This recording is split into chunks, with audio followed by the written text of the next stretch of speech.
All right. Hey everyone, welcome to my home. I'm so glad that you're here, that we're doing this.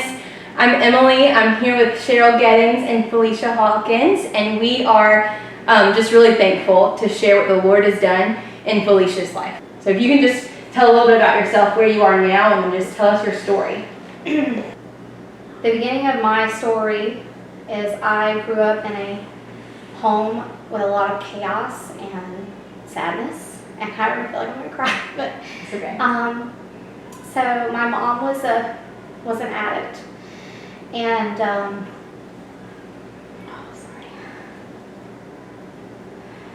my mom was an addict, and so she drank a lot and used drugs and put me in a lot of very dangerous situations. When I was a child, I dealt with a lot of physical and mental and sexual abuse. And as I grew up, a lot of that really manifested in mental health issues that started at a very young age. The first time I was in the hospital, in a mental health hospital, was when I was 6 years old. I just remember I couldn't sleep at night. I would just wake up screaming all night long, and my mom took me to the hospital and they checked me in, and I was there for several months. And that was pretty much how my life just kind of continued. I was in and out of hospitals for different mental health issues, suicide attempts, hurting myself, various different things. And when I was 16, I'm skipping ahead a lot. There's just a lot of pain during those early years of my life. When I was 16, we were going very regularly to a church. Now, I started going to the church when I was probably like 14 or so. Okay. And so during those 2 years, several situations come up where my church family takes me in. So different families in my church. And I live with them for a few weeks. And then my mom, she gets clean and she comes back and gets me. And so there was one family in particular that just had been going to my mother and saying, this is a bad life for her to live. And they wanted full guardianship of me. And so some really bad situations happened with my parents were, my stepdad and my mom, they owned a bar. And she was wanting to go and use, and my stepdad didn't want her to go and use. And so they hurt each other, and in that process she stabbed him, and she ended up in jail. And Ollie and Casey are that's who I call my parents. Ollie and Casey used that opportunity to go to her and say, listen, you gotta do something. Like, she can't live like this. And you weren't close to your stepdad? Was not close to my stepdad. Right, so it wasn't like you wanted to stay with him. There was no good relationship with your father. He was very violent with me. He hurt me a lot of times, especially when she was gone using. And so he was very physically abusive and mentally abusive toward me. The one saving thing was he never tried to sexually hurt me. So I do thank God for that. Right. But the physical and mental abuse was very traumatic for me. So Ollie and Casey, they just came and picked me up, and they were like, you're ours now. And there was like moments where I just couldn't believe it. Like I was like in their home, and I was thinking at any moment she's gonna show up and I'm gonna have to go back with her. And it was terrifying for me. And months passed, and I was still with them. And there were like little things that they would do that would just like kind of floor me. Like there was one time when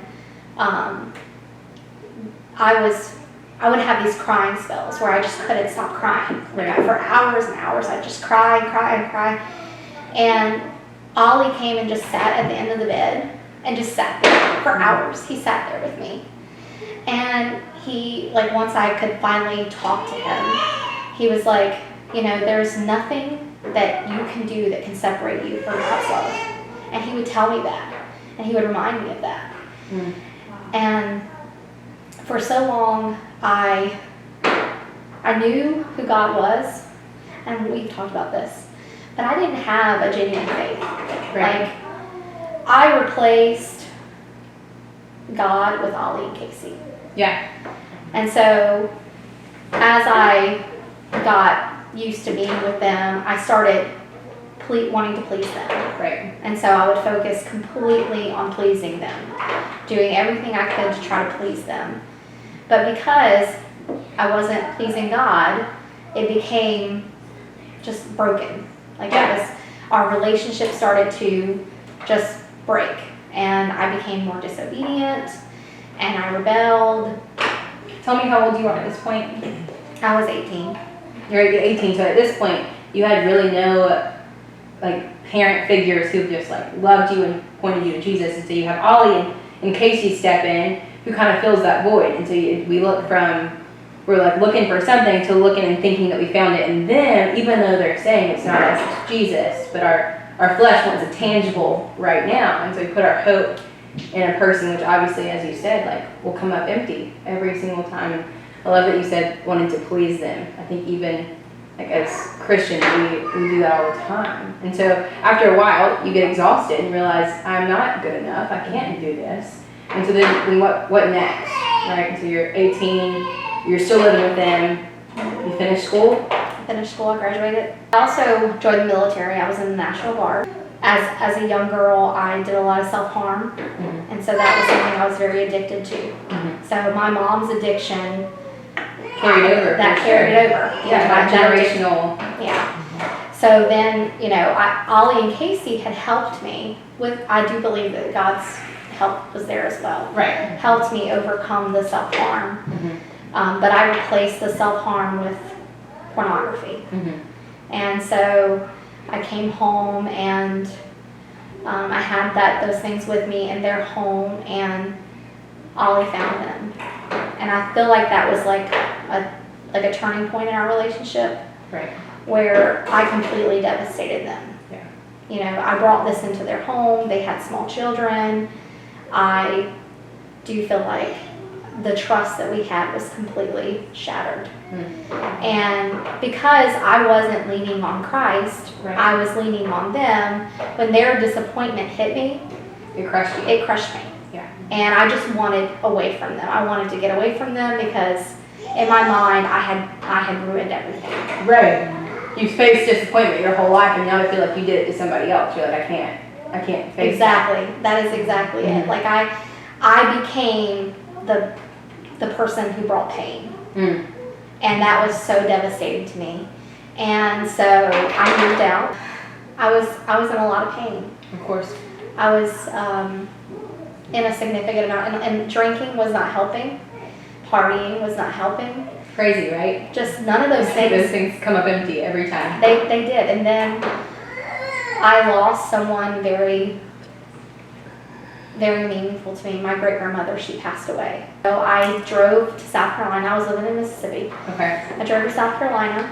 And while I was up here, I decided to try to hang out with some friends that I had went to school with when I was in middle school. So you were in South Carolina in middle school, Mhm. and then okay.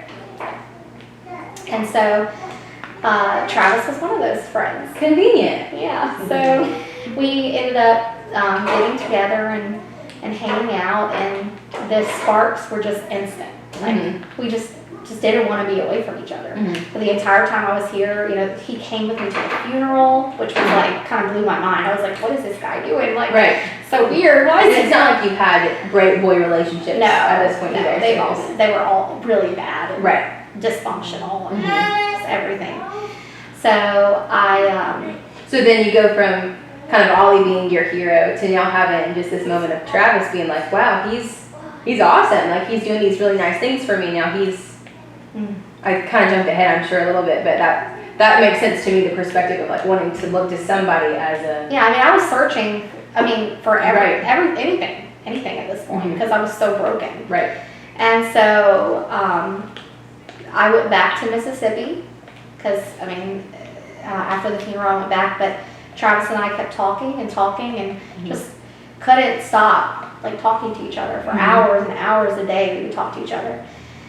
And finally I just packed my car up and I just drove to South Carolina, and I didn't tell anyone.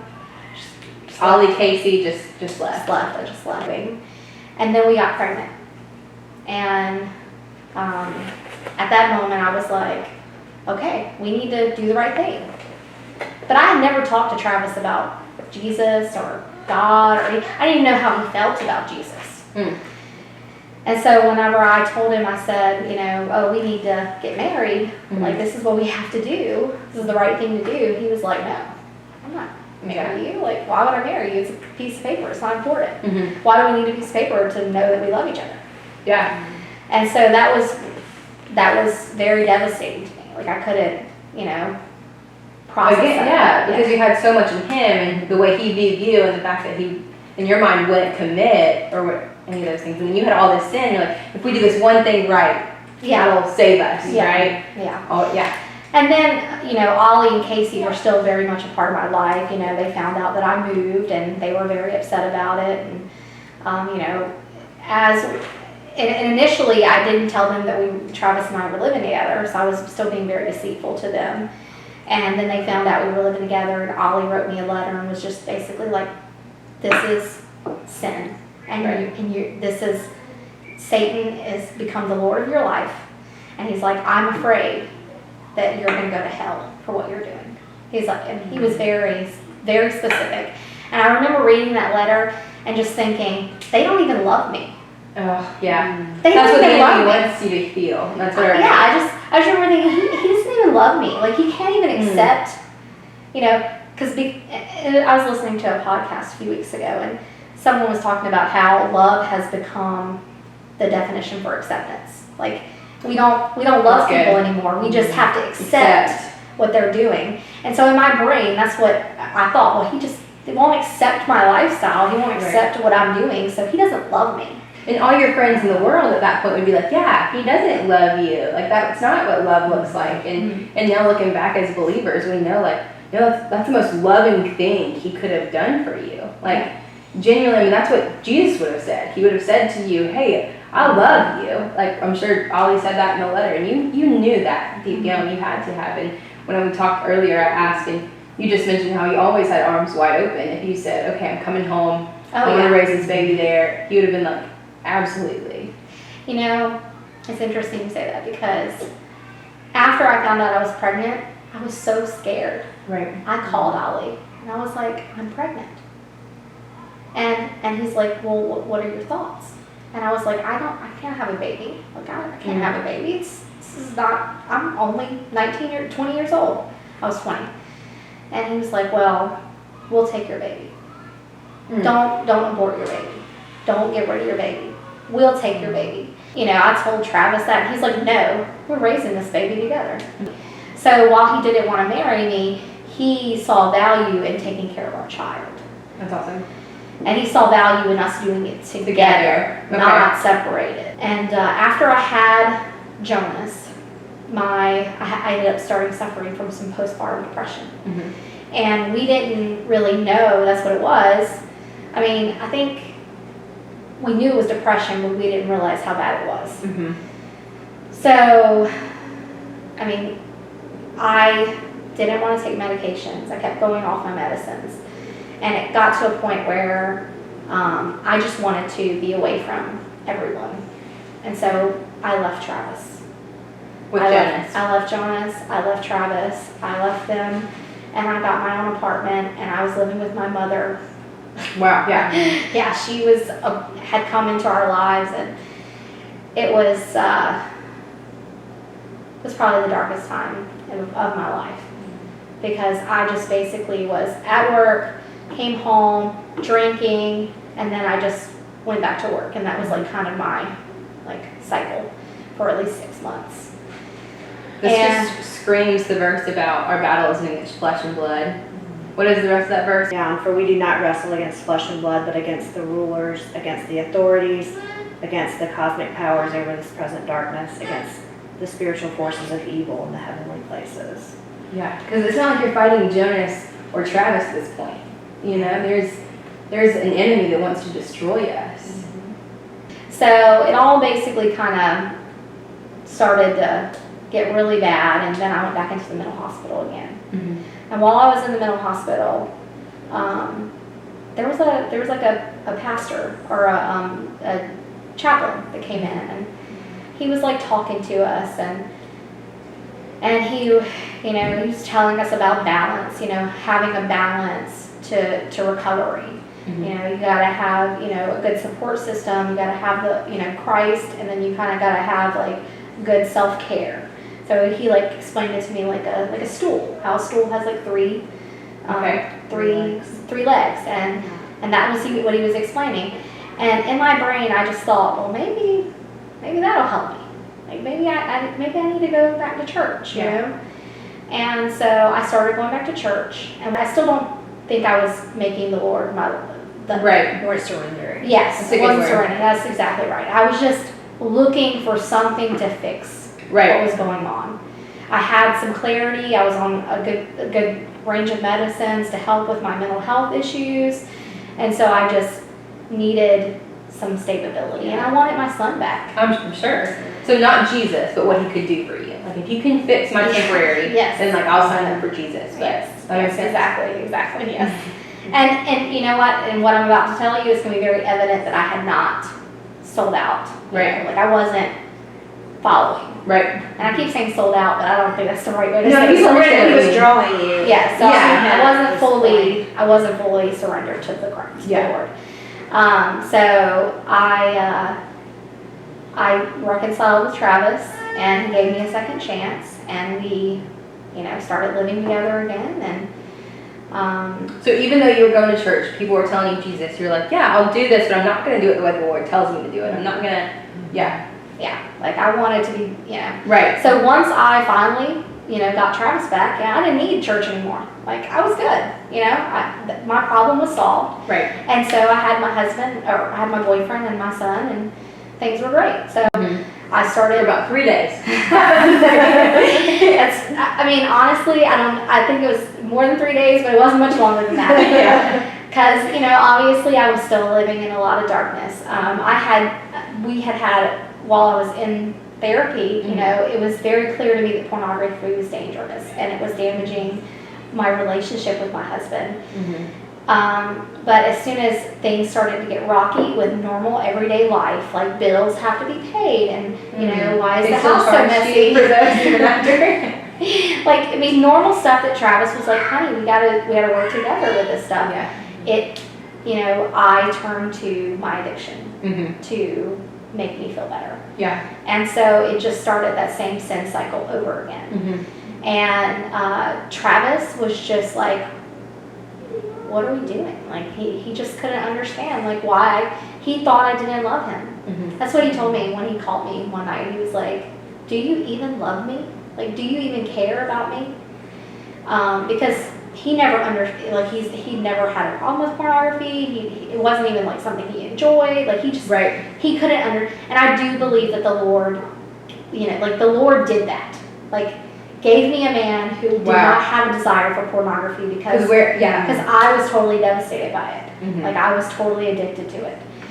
And so if I had had a weaker man who was weakened by that kind of thing, we would have just been in sin together. And we would have just been doing it together. And so, he was broken. Like I'd never seen him cry, and he cried. He was like, I just don't know if you love me. And I started drinking again. Now I would never describe myself as an alcoholic, because I don't think I was an alcoholic. Drinking helped with the nightmares. So let me not even say helped with the nightmares. Drinking made me pass out, so I didn't have nightmares. Okay. So I would use drinking to also fix like my pain. As a coping mechanism. As a coping mechanism, yes. And I'm sure that there's a lot of alcoholics, they probably would say the same thing. They use it as a way to cope. And so that's what I started doing. So I ended up going into treatment. Like my work was suffering. I was working at Verizon at this point. I was coming into work completely hungover. And they didn't say that they were going to fire me, but they were like, you need to get some help. It was like a day treatment center. I went there, and I felt like I got my life back on track, kind of. Like I felt like I was doing a lot better. And no, I couldn't be. couldn't be even more. I was like so wrong about that. Like I still wasn't seeking after Christ. I was fix this temporary. Just fix whatever can fix this moment. There was just therapy that was telling me that, they told me I needed to make right choices, but they would also say, you have to do what makes you happy. Like I just remember them constantly saying that to me. Whatever makes you happy, you gotta do that. Well, what makes me happy is getting drunk. Yeah. I'm sorry, I probably shouldn't have said that. So you can delete that if you need to. Worldly counsel. Yes, but when we're sinners, we Yes. find that this Yes. momentary relief. So, I'm in listen, I'm going to all these different mental hospitals. Like I probably could show up to those places and they'd be like, oh, happily you can just go on the normal room. yeah, I was one of the nurses, she told me, she's like, I don't want to see you here anymore. She's like, we can get coffee somewhere else. She's like, I love you, and she's like, you are desperately seeking for something, and she's like, I know what it is. She's like, you're looking for the Lord, and you need to seek after Him. She's like, I know that is, and this was the same lady. I would go and sit in her office and talk to her for hours. She was like one of the nurses there, like she was like a social worker kind of person. So when people would mention the name of Jesus to you or the Lord, was it like a roll your eyes, like been there, done that? I was so angry. I just kept on sinning. Like I cheated on him a few times. I was having inappropriate relationships online. Just like everything. But you're miserable at this point. I am just numb. Okay. Like I said, I'm just seeking for the next thing to make me feel good. Right. And so then Travis begins to realize all that's happening in your life. Well, I stopped sleeping in the bedroom with him. I started sleeping in the guest bedroom. Yeah. And so he knows this is. And he's like, oh no. Like, when I did that, he was like, she's gonna leave me. It's over. Because we were married at this point. And he had been having a lot of conversations with my dad. He had been having a lot of conversations with Lewis. And so he's seeking wise counsel, and you're sprinting as far away from wise counsel as you can. Oh yeah, Yeah. I'm a mess. Like I'm having, like, I'm seeing things that aren't there. I'm hearing voices. I'm not taking my medication. I'm taking my medication. I'm all over the place. Right. I'm driving my vehicle very unsafe. Like I'm speeding everywhere. I know that may not seem like but it was intentional. It was intentional. Like it made me feel good. And it made me feel reckless. And I was having like these really manic episodes where I would stay up for days. And so when was the turning point? So what begins to happen where I started having these disassociative episodes where literally I am not there anymore. And I'm doing all these, like Travis said, there was like one day we were driving down the road and I tried to open the car door and get out of the car while we were driving. And you have no recollection I have of no that? recollection of it. He said in the middle of the night I would just get up out of the bed and start walking outside. And he would have to grab me and pull me back into the house. My mental state was at a point where it was just total devastation. Like my brain literally was shutting down to just keep me safe, I guess. I don't really know. Yeah. It was very clear there was like spiritual stuff going on, Satan, there was demons. A war going on. Yes. Sure. There was a few of the episodes where Travis said I was physically like being like attacked, and he could see me like trying to, like I would try to get away from something trying to hurt me. And he would grab me and try to hold me because I was like scratching the walls trying to leave, and I was like hurting myself. And he would like record them because you wouldn't believe it. I wouldn't believe it. I would have hurt me to have these bruises. I would wake up and I would have bruises and scratches all over myself, and he'd be like, "This is what you did," and he would like show me the video, and I was just like, "What is going on?" So of course I go back to the doctor and they're like, "Oh, well, you have bipolar disorder, you have borderline personality disorder, you have all these disorders and you're not on the right medications. We have to give you this medication. We have the answer for you." And yeah, you need to more self-care. You need to take care of yourself more. You need to focus on like what's gonna make you happy. Like that's what their answer basically was. And there was one night that I was having one of these like fits. And Travis called my dad, because my dad was like, next time it happens, call me next time it happens. And so Travis calls him and he starts praying. And Travis said, in that moment that Ollie started praying, immediately I just fell asleep. He said it wasn't, he's like, normally these things would last for like 30 minutes or an hour, and you just fell right asleep. And Travis got to watch that. Travis saw that. The power of prayer, the power that like the Lord has over even what was happening to you. And so like what a testimony that Ollie was there faithful this whole time, which is amazing. And then Travis knows, I don't know anywhere else to go aside from the man that goes to the Lord. Well, and then Travis later on tells me that he's a believer. And so he wanted to go to this marriage conference, this Weekends to Remember is what I think it's called. It's by Focus on Families or whatever. And so we went to it, and like I just saw a different side of him. And over those weeks, I had started to see a different side of him. We started going to this Christian marriage counselor. A few weeks after we went to the marriage conference and we started doing the counseling, we went to church. We started going to Northside. And from that point, we went every Sunday. Like, we were there every Sunday. And I know we had talked about, like, trying to, like, remember that one point that I felt like things had kind of switched for me. And there was, like, a sermon that Pastor Rocky was giving about, and I tried, like I said, I tried to go back and look for that sermon, but I couldn't find it. But he was just talking about how, like, there's things that we believe. Like, we believe they're in the Bible. There's things that we just can't, like, be unsure about. Right. And he's like, if we believe that this is true and what is in the Bible is true, you know, all these little things don't matter. Like, whether you drink or you don't drink or whatever. He's like, those things are not the great things. Yeah, like, those great things. He's like, do we believe the Bible is true? Do we believe what it says?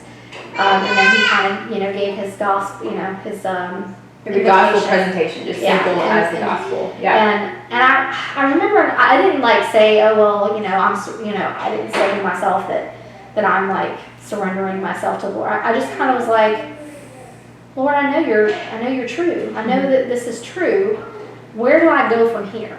Like, I remember praying that. Like, as he was praying the invitation, I just remember thinking, like, I want to follow you.